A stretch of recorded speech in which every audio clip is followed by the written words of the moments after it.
Avui volem dedicar el programa, volem fer un homenatge a Joan Hilari Muñoz. Ens va deixar fa molt pocs dies, professor, escriptor, historiador.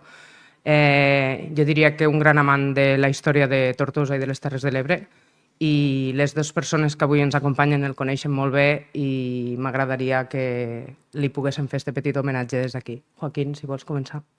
Hilari, podem dir tantes coses, és l'historiador. Tenim bons historiadors de la ciutat, però és l'historiador que xafava al carrer, és l'historiador que sortia al carrer, li agradava explicar, disfrutava explicant les coses. Sempre vaig dir que era una persona que va aconseguir que els tortosins tinguessin curiositat per la nostra història. En ell va tindre la relació que em va ajudar molt, estic d'arxiver a la cofradia, la cofradia té més de 400 anys, havia molts documents, s'havia fet una prèvia del que havia del nostre patrimoni, però a mi va ajudar molt a veure com ho tenia que reorganitzar. És una persona que era molt oberta, no mirava ni temps ni tenia cap interès personal, diguéssim, econòmic per fer les coses, més bé al contrari, disfrutava, és una persona que va disfrutar. Ens ha deixat molt jove, era molt jove i tenia molt per dir, no obstant ens ha deixat un bon llegat, un munt de llibres petits que jo li feia, em fa molt bé Hilari, em feia llibres petits perquè així és una forma de que la gent entri i vagi llegint a poc d'una forma amena, no grans totxos que costen més de llegir i seguir estudiant. Un historiador que feia entendre les coses, i això és molt important, perquè la història a vegades és difícil d'entendre. Te la poden explicar, però hi ha una persona que te l'ha de fer comprendre, i ell te la feia comprendre. Cinta. Jo vaig conèixer a Hilari a l'Institut Joaquim Bau, on els dos treballem de docents, era el meu cap de departament.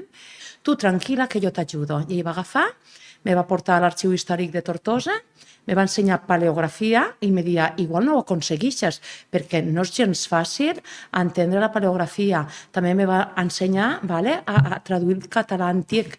I vaig estar durant 3 anys en ell fent una recerca, que d'aquí va sortir el meu primer llibre, i no només va agafar i me va ensenyar de manera altruista.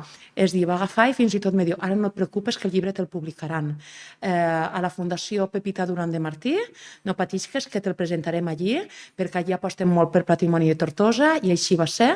El meu llibre va ser patrocinat, va ser premiat per aquesta fundació, i a partir d'estos van sortir tots els altres.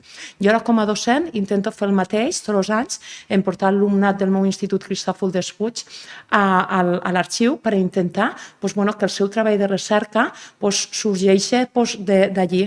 I jo sempre estaré agraïda de tot cor a Hilari, perquè mai pots imaginar que a un arxiu tan històric com el Capitular pots trobar llibres. Jo què vaig fer? Un estudi de la comptabilitat de 3 anys del Renaixement. Clar, Déu-n'hi-do, no? Ell va fer 3 llibres que per exemple, deia, Cinta, tu saps en els testaments que pots traure? El material que tenien a les cases, el llegat que donaven, i d'aquí surt la història. És a dir, t'ho transmetia d'una manera i després cada vegada que agafava a fer una ruta, heu de vindre, i t'ho enviava. I era com si ell t'incita, i a partir d'aquí va ser que ja, seguint el seu camí, vaig començar a fer llibres, vaig començar a fer rutes, i és com el meu mestre. Desgraciadament és una pèrdua molt valuosa a la ciutat de Tortosa, perquè per tot el que ha portat i tot el que ha donat. Jo de veritat que és que estic emocionada a parlar d'ell, perquè de veritat que és una llàstima. Però el que sempre perdurarà són els seus llibres i sobretot el que va deixar en el cor de les persones, que era ajudar a altres professors i als seus alumnes a canvi de no res. Per tant, allà on estigues, Hilari, un besito molt gran al cel.